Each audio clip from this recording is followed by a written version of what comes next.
Dieu parle et convoque la terre. Dieu parle et convoque la terre. Du soleil levant jusqu'à son couchant, Dieu parle. Dieu parle et convoque la terre. Il ne reste pas en silence notre Dieu. Dieu parle et convoque la terre. Psaume 50, versets 1 à 7. Es-tu attentif, mon frère, ma sœur? Suis-je attentive à la voix du Seigneur? Est-ce que l'Église est attentive à la voix de l'Éternel? Oui, Dieu parle, Dieu parle, Dieu parle. Il a des choses à nous communiquer, il a des instructions à nous communiquer, il a des directives, des révélations à communiquer à son peuple que nous sommes. D'ailleurs, il le dit bien au psaume 50, verset 5, « Rassemblez-moi mes fidèles qui ont conclu une alliance avec moi. » Au verset 7, « Écoute mon peuple et je parlerai, Israël et je t'avertirai. » Oui, le Seigneur veut nous parler, le Seigneur veut nous avertir, le Seigneur veut nous révéler ses pensées secrètes, le Seigneur veut nous révéler des choses cachées, inconnues de nous, comme il est écrit dans Jérémie 33, 3. Est-ce que nous prenons le temps de l'écouter? Est-ce que nous prenons le temps de l'entendre?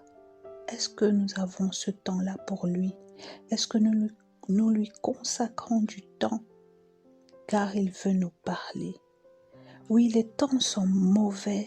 Notre siècle actuel est corrompu. C'est écrit dans 1 Timothée 4. Les temps sont mauvais, mon frère, ma sœur, et nous avons tant besoin d'être attentifs à la voix de Dieu pour recevoir de lui ses directives, ses instructions. Nous avons tant besoin de sa direction, de sa précision, de son orientation, de sa lampe, de sa sagesse, de sa révélation.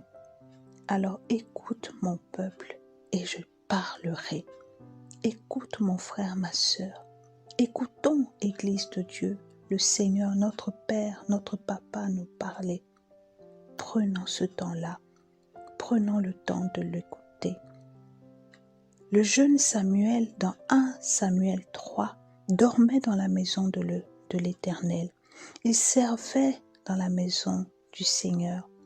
Et pourtant, la Bible dit que la parole de Dieu ne lui avait pas encore été révélée au verset 7. Oui, nous pouvons servir Dieu. Nous pouvons être en Christ depuis plusieurs années.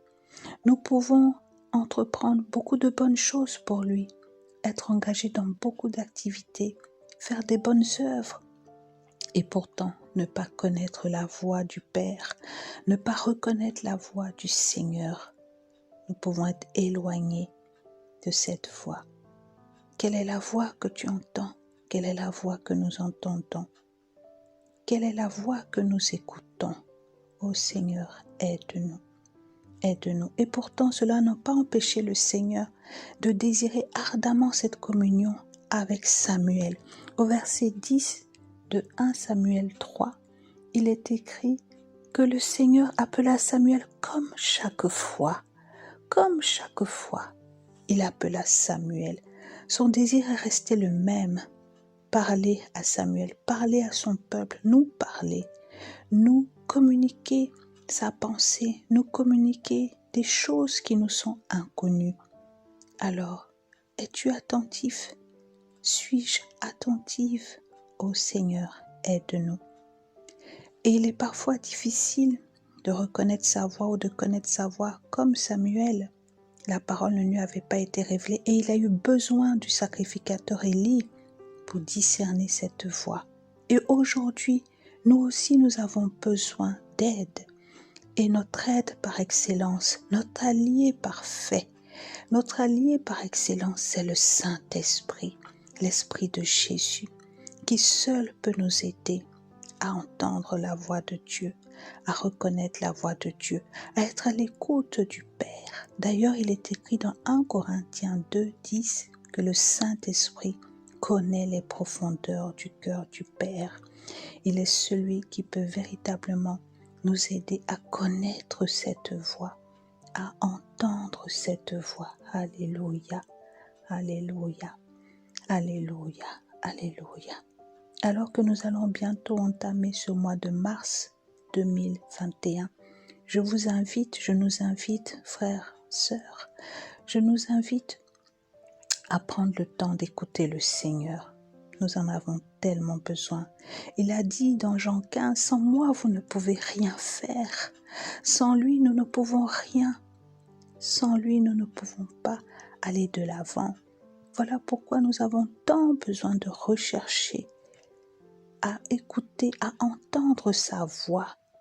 Alors que nous allons commencer ce mois de mars, prenons le temps de nous poser, ne serait-ce même que 15 minutes par jour de ces 31 jours du mois de mars, pour noter, écrire nos sentiments, nos impressions, ce que nous recevons de lui.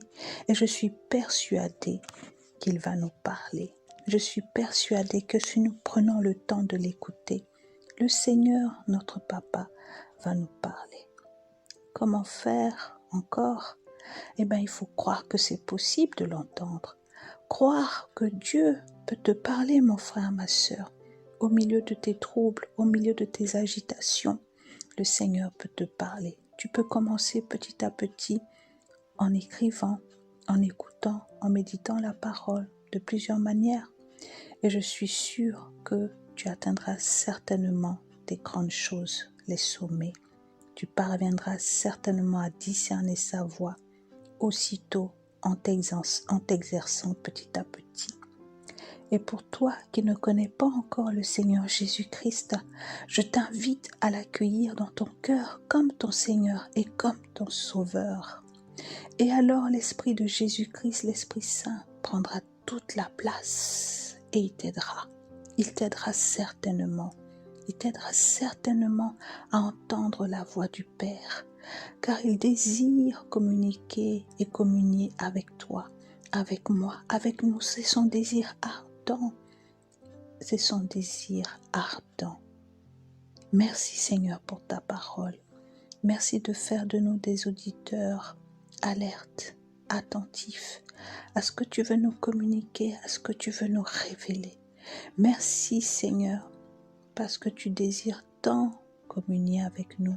Tu désires tant notre présence. Tu désires tant que nous soyons proches de toi. Oui, cette année 2021, aide-nous à véritablement rechercher ta face, rechercher ta présence. Aide ceux-là qui savent écouter et qui savent mettre en pratique ce que tu vas nous communiquer. Gloire à ton nom, Seigneur.